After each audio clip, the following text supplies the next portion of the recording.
여기 코넬 대학의 교수가 있는데요. 한국은 중국 농업을 베낀 나라로 믿고 있습니다. 그는 어떠한 이유로 이렇게 믿게 되었고 도대체 무슨 일이 벌어지게 되는 걸까요? 그리고 어떤 일로 충격을 받게 되는지 궁금합니다. 그럼 오늘 사연 시작합니다. 저의 이름은 헤이스턴 블레이크입니다. 저는 미국 코넬 대학교에서 교수로 일하고 있어요. 매일 아침 저는 제 넓은 사무실로 걸어 들어가곤 했습니다. 그 사무실에는 아시아 농업 역사에 관한 책들로 가득 찬 높은 책장들이 있었죠. 제 책상은 항상 깔끔했고 서류들은 완벽하게 정리되어 있었어요. 창문으로는 초록빛 캠퍼스를 가로질러 걸어가는 학생들이 보이고 있었습니다. 오랫동안 저는 동아시아 사람들이 역사적으로 어떻게 식량을 재배했는지 연구해 왔어요. 중국과 그 농업 방식이 다른 나라들에 어떻게 퍼져나갔는지에 관한 책도 여러 권 썼고요. 저는 항상 한국은 그저 중국에서 모든 것을 베낀 작은 나라라고 믿고 있었습니다. 한국은 아직도 전쟁에서 회복 중이에요. 농업 역사에서는 별로 내놓을 게 없죠. 라고 학생들에게 말하곤 했습니다. 이 아침도 다른 날과 똑같이 느껴지고 있었어요. 햇살이 창문으로 비치는 동안 저는 이메일을 확인하고 있었죠. 그때 한 메시지가 제 눈길을 끌었습니다. 다음 달에 열리는 뉴욕 국제농업문화 컨퍼런스에서 강연을 해달라는 초대장이었어요. 이건 제가 정말 기다려왔던 기회였습니다. 드디어 중국이 동아시아의 모든 농업에 어떤 영향을 미쳤는지에 관한 제 연구를 공유할 수 있게 된 거죠. 제가 이 좋은 소식에 미소 짓고 있을 때 조교가 문을 두드렸습니다. 블레이크 교수님, 우편물이 도착했습니다.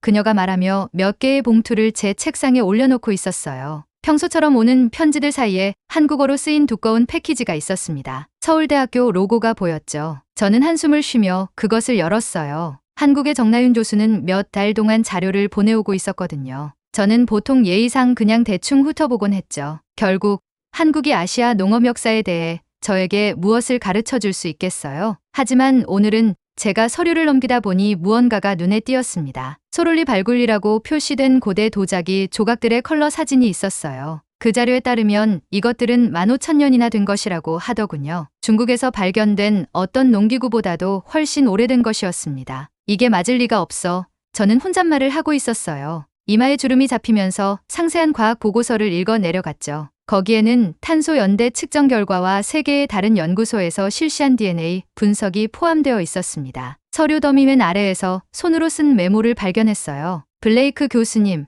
이 발견이 교수님께 흥미로울 것이라 생각합니다. 뉴욕 컨퍼런스 전에 서울 방문을 고려해 보시겠어요? 우리 국립박물관에는 동아시아 농업, 역사에 대한 교수님의 시각을 바꿀 수 있는 증거가 있습니다. 정나윤 교수, 저는 거의 소리내어 웃을 뻔했어요. 20년간의 연구 후에 한국이 제가 알고 있는 것을 바꿀 수 있다는 생각은 불가능해 보였거든요. 하지만 과학자로서 단지 그것이 틀렸다는 것을 증명하기 위해서라도 모든 증거를 살펴봐야 했습니다. 그날 오후 학과장이 저를 사무실로 불렀어요. 헤이스턴, 이번 분기에 남은 연구 자금이 있네. 큰 컨퍼런스 전에 어디 여행할 계획 있나? 저는 항상 그랬듯이 베이징이라고 말하려고 입을 열었지만 대신 이렇게 말하고 있었어요. 사실 서울에 가볼까 생각 중이에요. 그의 눈썹이 놀라움으로 치켜 올라갔죠. 서울? 난 자네가 중국의 영향력에 집중한다고 알고 있었는데. 맞아요. 저는 스스로도 놀라면서 대답했습니다. 하지만 아마도 한국의 증거를 직접 볼 필요가 있을 것 같아요. 좋은 과학자는 모든 가능성을 조사하니까요. 그날 밤 저는 서울행 티켓을 예약했어요. 가방을 꾸리면서 이 여행은 단지 제가 이미 알고 있는 것을 확인하는 과정일 뿐이라고 스스로에게 말하고 있었습니다. 한국은 그저 중국에서 모든 것을 빌려온 작은 나라일 뿐이라고요. 이 여정이 제가 세상을 보는 방식을 완전히 바꿔놓을 거라는 건 전혀 알지 못했습니다. 비행기 바퀴가 인천국제공항에 살짝 닿으며 부드럽게 착륙하고 있었어요. 작은 창문 밖을 내다보니 유리로 된 높은 건물들이 있는 현대적인 도시가 펼쳐져 있었죠. 이건 제가 예상했던 모습이 아니었습니다. 제 머릿속에서 한국은 여전히 전쟁에서 회복 중인 가난한 나라였거든요. 이건 실수야. 머리 위 수납장에서 캐리어를 꺼내면서 혼잣말을 하고 있었어요. 지금쯤 중국에서 내 연구에 필요한 진짜 증거를 모으고 있어야 하는데. 입국 심사를 마치고 밝고 깨끗한 공항 로비로 들어섰어요. 단정하게 묶은 긴 검은 머리의 한 여성이 저에게 손을 흔들고 있었습니다. 그녀는 단순한 회색 원피스에 화려한 실크 스카프를 두르고 있었어요. 그녀의 따뜻한 미소는 진지한 학술 모임에 어울리지 않을 만큼 너무 친근해 보였죠. 블레이크 교수님, 한국에 오신 것을 환영합니다. 그녀가 저를 향해 서둘러 다가오며 외치고 있었어요. 저는 서울대학교의 정나윤 교수입니다. 비행은 편안하셨나요? 저는 공손하게 고개를 끄덕였지만 불편함을 느끼고 있었어요. 긴 여정 후에 그녀의 넘치는 에너지가 부담스러웠거든요. 저는 흥분된 관광 가이드보다는 조용하고 진지한 연구 파트너를 선호했습니다. 교수님을 위해 3일 일정을 계획했어요. 정 교수가 차로 걸어가면서 설명하고 있었죠. 내일은 국립박물관을 방문하고요. 그 다음엔 소롤리 문서들을 볼 예정이에요. 마지막으로 우리 농업기술연구소의 신 박사님을 만나실 거예요. 저는 억지로 미소 지었어요. 사흘이면 충분하겠지 생각하고 있었죠. 그러면 내 진짜 일로 돌아갈 수 있을 거야. 그날 밤 호텔 방에서 뉴욕 컨퍼런스용 발표 슬라이드를 살펴보고 있었어요. 제 모든 연구는 한국이 중국의 농업 방식을 복사했다는 것을 보여주고 있었죠. 여기서 볼 수 있는 어떤 것도 20년간의 제 연구를 바꿀 수는 없을 거라고 생각했습니다. 다음 날 아침, 정 교수가 일찍 저를 데리러 왔어요. 국립박물관으로 운전해 가는 동안 거리를 따라 거대한 현대식 건물들이 줄지어 서 있었죠. 사람들은 깨끗한 보도를 따라 바쁘게 움직이고 있었고, 많은 이들이 마치 미국에서처럼 휴대폰을 보거나 커피를 마시고 있었어요. 교수님이 마지막으로 방문하신 이후 한국이 많이 변했죠. 정 교수가 저를 힐끗 보며 말하고 있었어요. 사실 이번이 첫 방문이에요. 저는 인정했습니다. 그녀는 놀란 듯했지만 아무 말도 하지 않았어요. 앞쪽에 국립박물관이 모습을 드러냈습니다. 아름다운 유리 전면과 전통적인 한국식 지붕을 가진 거대한 건물이었어요. 제가 상상했던 것보다 훨씬 크고 현대적이었죠. 입구로 걸어가면서 매표소가 보이지 않는다는 것을 알아챘어요. 입장권을 사지 않아도 되나요? 제가 물었습니다. 우리 국립박물관은 무료예요. 정 교수가 설명하고 있었어요. 문화유산은 모두의 것이라고 생각하거든요. 안에 들어서니 박물관은 깨끗하고 밝았으며 첨단 전시물로 가득 차 있었어요. 터치스크린을 통해 방문객들이 각 전시품에 대해 더 자세히 알아볼 수 있었죠. 교복을 입은 아이들이 전시품에서 전시품으로 이동하며 메모를 하고 고대 도구들을 자세히 살펴보고 있었습니다. 이쪽으로 오세요. 블레이크 교수님. 정 교수가 저를 복도로 안내하며 말했어요. 먼저 특별한 것을 보여드리고 싶어요. 우리는 박물관의 다른 부분과는 매우 다른 느낌의 어둡게 조명된 방으로 들어갔어요. 조용하고 평화로웠죠. 중앙에는 단순한 받침대 위에 하나의 금색 조각상이 놓여 있었습니다. 위에서 부드러운 빛이 비춰 어둠 속에서 따뜻하게 빛나고 있었어요. 이것은 우리의 금동 미륵보살 반가사유상입니다.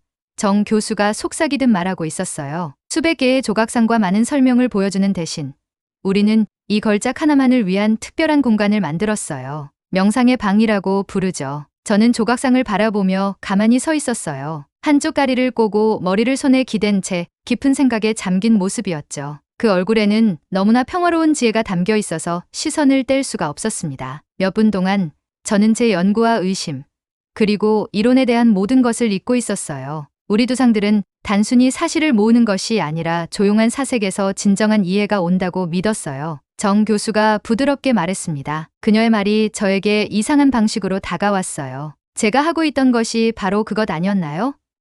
진정한 이해 없이 단지 사실만 수집하고 있었던 것은요. 이제 농업 전시관을 볼까요? 정 교수가 물었어요. 당신이 읽으셨던 소롤리 도자기도 포함해서요. 저는 의심이 아닌 호기심이 생겨 고개를 끄덕였어요. 다음 전시실로 걸어가면서 제 안에서 무언가가 바뀌었다는 것을 깨달았습니다. 보이지 않는 선을 넘은 것 같았어요. 처음으로 저는 이미 알고 있다고 생각했던 것을 확인하는 것이 아니라 진정으로 한국을 보고 싶어졌습니다. 안녕하세요, 여러분. 오늘은 우리 이야기의 세 장을 함께 나눠볼게요. 다음 날 아침, 호텔 창문으로 밝은 햇살이 비치고 있었어요. 저는 일찍 일어났는데요. 긴장도 되고 설레기도 하면서 그날을 맞이하고 있었습니다. 그날은 서울대학교를 방문해서 한국 과학자들이 보여줄 것들을 확인하는 날이었거든요. 캠퍼스에 도착했을 때 고향에 있는 제 대학과 얼마나 비슷한지 느끼고 있었어요. 키 큰 나무들이 산책로를 따라 줄지어 서 있었고 학생들은 배낭과 책을 들고 바쁘게 지나가고 있었죠. 정 교수님이 따뜻한 미소를 지으며 입구에서 저를 맞이해 주셨어요. 여기가 우리 농업연구센터예요. 그녀가 창문이 많은 큰 건물을 가리키며 말했어요. 햇빛이 유리에 반사되면서 건물 전체가 빛나고 있었습니다. 안으로 들어가니 실험실은 밝고 깨끗했어요. 컴퓨터들이 책상 위에서 윙윙거리고 있었고 현미경들이 테이블 위에 놓여 있었습니다. 벽에는 논문과 차트들이 가득 붙어 있었어요. 우리가 들어가자 흰 가운을 입은 한 남자가 고개를 들었습니다. 블레이크 교수님, 환영합니다.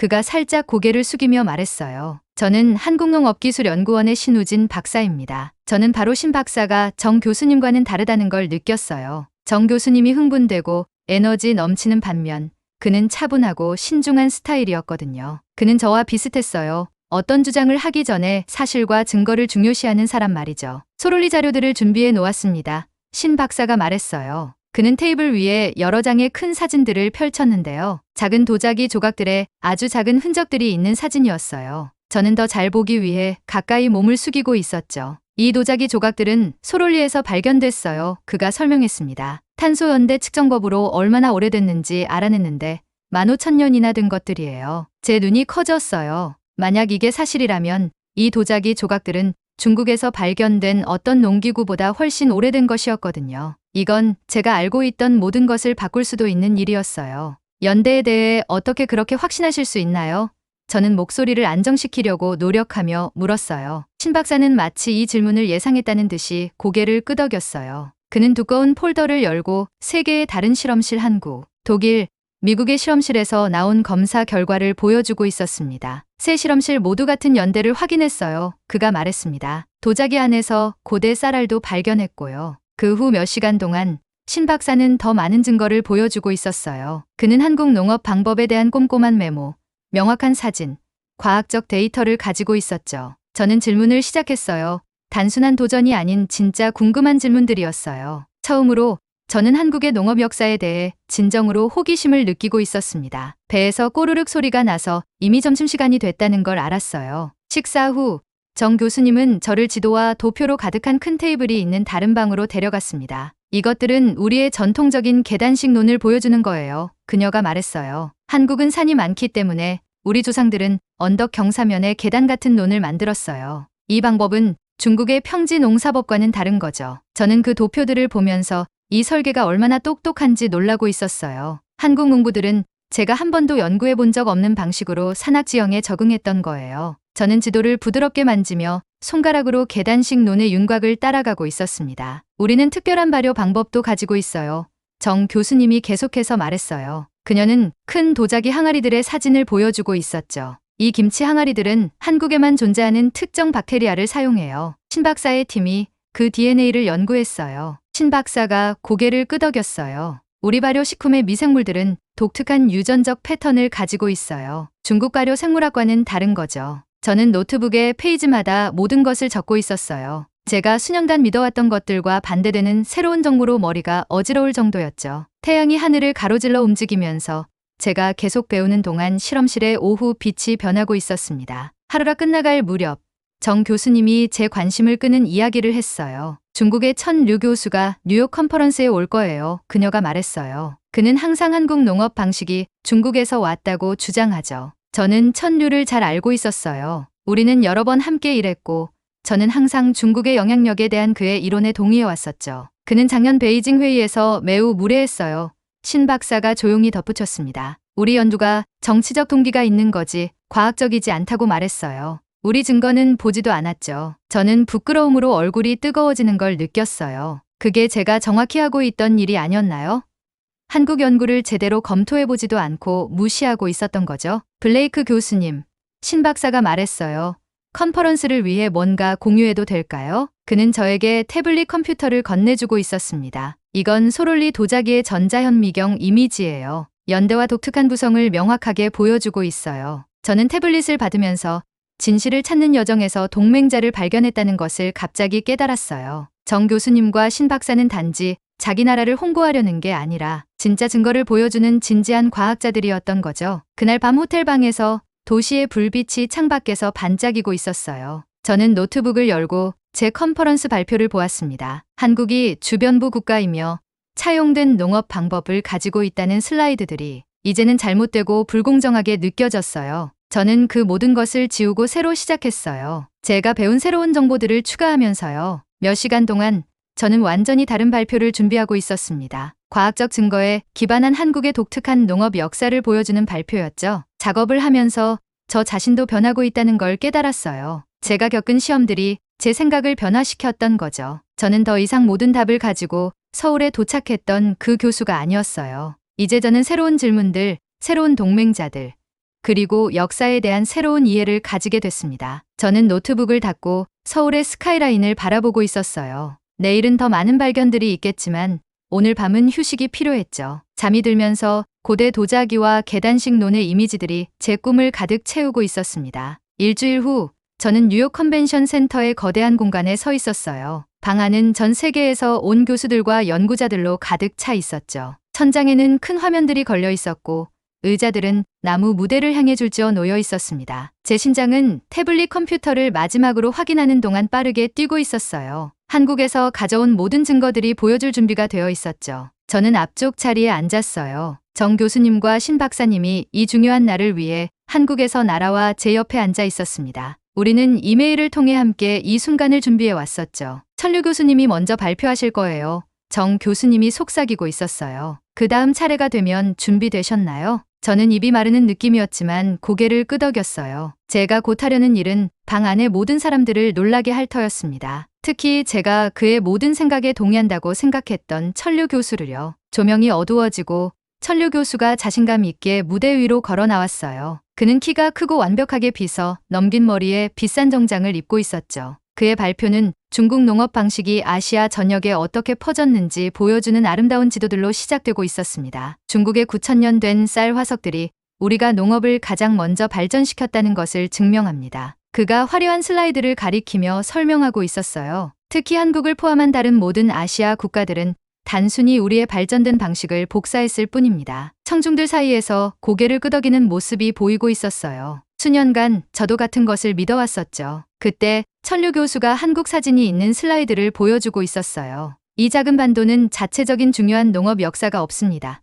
그가 손을 무시하는 듯이 흔들며 말했어요. 그들의 농업 방식은 단지 중국 기술의 단순화된 버전일 뿐이죠. 저는 태블릿을 더 꽉 쥐고 있었어요. 일주일 전만 해도 저는 그가 말하는 모든 것에 동의했을 겁니다. 그러나 이제는 더 잘 알고 있었죠. 천류 교수가 발표를 마치고 질문이 있는지 물었어요. 방 안은 조용했습니다. 그의 주장은 너무나 완벽하고 자신감 있게 들렸거든요. 저는 깊은 숨을 쉬고 일어섰어요. 류 교수님, 제 목소리가 예상보다 더 강하게 나오고 있었어요. 한국의 소롤리 발굴에서 나온 최근 발견에 대해 혹시 알고 계신지 궁금합니다. 천류 교수는 제가 그에게 질문하는 것에 놀란 표정이었어요. 한국 유적지요? 그냥 예비 작업일 뿐이고 확실한 것은 없죠. 그가 재빨리 말했습니다. 사실 저는 최근에 서울을 방문해서 직접 증거를 살펴봤습니다. 제가 대답했어요. 저는 무대로 걸어가서 제 태블릿을 큰 화면에 연결하고 있었죠. 제가 발견한 것을 공유해도 될까요? 천류 교수는 미소가 살짝 사라지며 물러섰어요. 저는 청중들에게 소롤리 도자기의 전자현미경 이미지를 보여주고 있었습니다. 이 유물들은 서로 다른 세 개의 국제연구소에서 탄소 연대 측정을 했어요. 제가 설명했죠. 이것들은 15,000년이나 된 것으로 우리가 논의해 온 중국의 예시들보다 훨씬 오래되었습니다. 방 안이 매우 조용해졌어요. 모두의 시선이 저에게 쏠리고 있다는 걸 느낄 수 있었죠. 게다가 저는 더 많은 슬라이드를 보여주며 계속했어요. 한국의 계단식 농사 기술은 한국의 산악 지형 때문에 독립적으로 발전했습니다. 이것들은 단순화된 중국 방식이 아니라 다른 지형에 맞춘 혁신적인 적응 방식이에요. 천류 교수의 얼굴이 창백해지고 있었어요. 이 날짜들은 잘못될 수 있습니다. 그가 반박했죠. 과학적 검증은 어디 있습니까? 그때 신 박사가 일어나 두꺼운 바인더를 들고 앞으로 걸어 나왔어요. 독일, 미국, 한국 연구소의 완전한 검증 결과입니다. 그가 차분하게 말했어요. 모두 지난달 국제학술지에 게재됐고요. 다음 30분 동안 우리 셋은 한국의 독특한 농업 역사에 대한 명확한 증거를 제시하고 있었어요. 정 교수님은 김치 발효가 한국에만 존재하는 미생물을 어떻게 사용했는지 설명했죠. 신 박사는 중국 종과는 별개로 발전한 고대 쌀 품종의 DNA 분석을 보여주고 있었습니다. 우리가 발표를 마치자 방 안은 박수 소리로 가득 찼어요. 많은 교수들이 질문을 가지고 앞으로 나오고 있었습니다. 도전이 아니라 이 새로운 정보에 대한 진정한 호기심이었죠. 천류 교수는 팔짱을 끼고 옆에 서 있었어요. 그는 화가 난 표정이었지만 우리가 보여준 것에 반박할 과학적 증거가 없었습니다. 그날 저녁 저는 하버드와 예일 대학에서 온 동료들과 맨해튼의 카페에 앉아 있었어요. 밖 뉴욕거리는 경적을 울리는 택시와 서두르는 사람들로 붐비고 있었죠. 저는 연구 방향을 완전히 바꿨어요. 커피를 마시며 친구들에게 말하고 있었어요. 한국은 단지 중국에서 빌려온 국가가 아니에요. 제대로 연구할 가치가 있는 자체적인 풍부한 농업 역사를 가지고 있습니다. 무엇이 더 깊이 들여다보게 만들었나요? 한 동료가 물었어요. 저는 조용한 박물관 방의 금빛 조각상, 신 박사의 세심한 연구, 그리고 정 교수님의 열정적인 설명에 대해 생각하고 있었습니다. 진정한 학문은 자신의 가정의 의문을 제기하는 것임을 깨달았어요. 제가 대답했죠. 문화적 자부심은 다른 나라들을 깎아내리는 것이 아니에요. 각 문화를 특별하게 만드는 것을 이해하고 그 지식을 세계와 공유하는 것이죠. 동료들이 생각에 잠겨 고개를 끄덕이는 동안 저는 깊은 만족감을 느끼고 있었어요. 한국으로의 여행은 저를 학자로서 그리고 한 사람으로서 변화시켰습니다. 저는 고정관념으로 시작해서 이해로 끝맺게 되었어요. 저는 다른 교수뿐만 아니라 제가 오랫동안 가지고 있던 믿음에도 도전하는 시련을 겪었죠. 가장 큰 보상은 학문적 논쟁에서 이기는 것이 아니었어요. 20년 동안 놓쳐왔던 진실을 발견한 것이었죠. 그리고 이제 저는 단지 새로운 사실뿐만 아니라 세상을 보는 새로운 방식을 가지고 대학으로 돌아갈 수 있게 되었습니다. 여기 네팔 초등학교 교사가 있는데요. 한국인은 우리의 고통을 이해하지 못할 것이라고 믿고 있습니다. 그는 어떠한 이유로 이렇게 믿게 되었고 도대체 무슨 일이 벌어지게 되는 걸까요? 그리고 어떤 일로 충격을 받게 되는지 궁금합니다. 그럼 오늘 사연 시작합니다. 매일 새벽 저는 일어나서 우리 작은 오두막 아래 차가운 흙을 만지고 있었어요. 히말라야 산맥이 멀리서 보이고 있었는데 정말 아름다웠지만 우리의 고통에는 무관심한 것 같았죠. 제 이름은 딜립싱 바랏. 저는 소규모 쌀 농사를 짓고 마을 초등학교에서 보조 교사로 일하고 있었어요. 매일 아침은 똑같았어요. 제일 먼저 동생 리샤를 확인하고 있었죠. 그 아이의 작은 몸은 어머니가 필사적으로 영양을 공급하려고 노력했지만 점점 더 허약해지고 있었어요. 7살이면 들판을 뛰어다녀야 하는데 그 아이는 매트 위에 누워 겨우 고개를 들 수 있을 정도였어요. 오빠, 큰 도시에 대해 다시 얘기해줘. 리샤가 속삭이고 있었어요. 저는 억지로 미소를 지으며 전해 들은 이야기들을 들려주고 있었죠. 어머니 카말라는 쉬지 않고 일하며 이웃의 옷을 빨고 밤늦게까지 찢어진 옷을 수선하고 계셨어요. 아버지는 건설 일을 하러 도시로 가서 일주일 동안 우리를 먹여 살릴 만큼의 돈을 겨우 가져오고 계셨죠. 마을 학교에서 가르칠 때면 점점 더 많은 아이들의 볼이 움푹 들어가고 생기 없는 눈을 하고 있는 것을 보게 됐어요. 영양실조가 그림자처럼 우리 마을을 따라다니고 있었죠. 한 개의 콩이 우리 아이들을 구하지 못해요. 저는 쓰게 말했어요. 한 개의 콩이 아니라 그가 정정하고 있었어요. 지식이죠. 시스템과 자급자족이요. 그의 인내심 있는 끈기에서 어머니의 조용한 강인함이 느껴졌어요. 의심에도 불구하고 저는 그의 팀이 토양을 준비하기 시작한 마을 공동구역으로 그를 따라가고 있었어요. 마을 공동정원은 기아와의 싸움터가 되었어요. 서 박사님은 우리와 함께 일하며 땅을 파고 물을 주고 마을 청년들과 함께 촛불 아래에서 메모를 하고 계셨죠. 논에 익숙한 제 손은 이 새로운 기술에 서툴렀어요. 한국에서는 우리 산들도 한때 농사를 지을 수 없다고 여겨졌습니다. 서 박사님이 어느 저녁에 말씀하고 계셨어요. 지금은 전체 지역 사회를 먹여 살릴 수 있는 식량을 생산하고 있죠. 심은 지 2주 만에 첫 번째 새싹이 나타나는 걸 지켜보고 있었어요. 아이들이 모여들어 호기심 가득한 눈으로 바라보고 있었죠. 딜립 선생님, 이 식물은 뭐예요?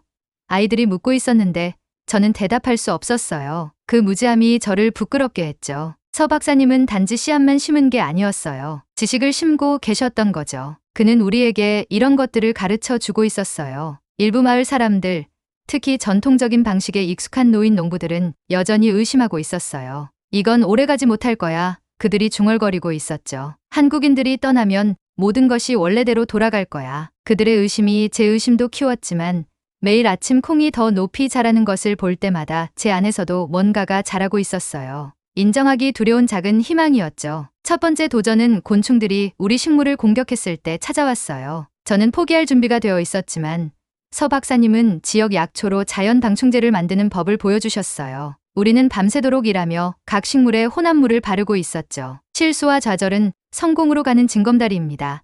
제가 좌절감을 표현했을 때 그가 말씀하고 계셨어요. 농사에서도 인생에서도요. 그의 팀은 간단한 가공 장비를 가져왔어요. 분쇄기, 건조대, 포장 재료 같은 것들이었죠. 우리는 작물을 수확하고 가공하고 보존하는 법을 배우고 있었어요. 더 중요한 건 다른 사람들에게 가르치는 법도 배우고 있었다는 거죠. 첫 번째 콩 수확이 준비되었을 때 마을 전체가 모였어요. 수확량은 서 박사님의 예상보다도 많았죠. 그날 밤 어머니는 아이들을 위해 콩죽을 만들어 주셨어요. 저는 몇 달 만에 처음 보는 식욕으로 먹는 아이들을 보며 제 안에서 무언가가 무너지는 것을 느꼈어요. 저는 혼자 리샤의 나무 아래에서 눈물을 흘리고 있었어요. 내가 이걸 보지 못해 미안하다. 리샤의 기억에 속삭이고 있었죠. 3개월이 지났어요. 우리 창고는 수확한 콩으로 가득 차고 있었죠. 서 박사님은 우리에게 다양한 제품을 만드는 법을 가르쳐 주고 계셨어요. 두유, 두부, 그리고 전통 요리의 단백질 함량을 높이기 위해 넣을 수 있는 가루 같은 것들이었죠. 다음 단계는 더 어려웠어요.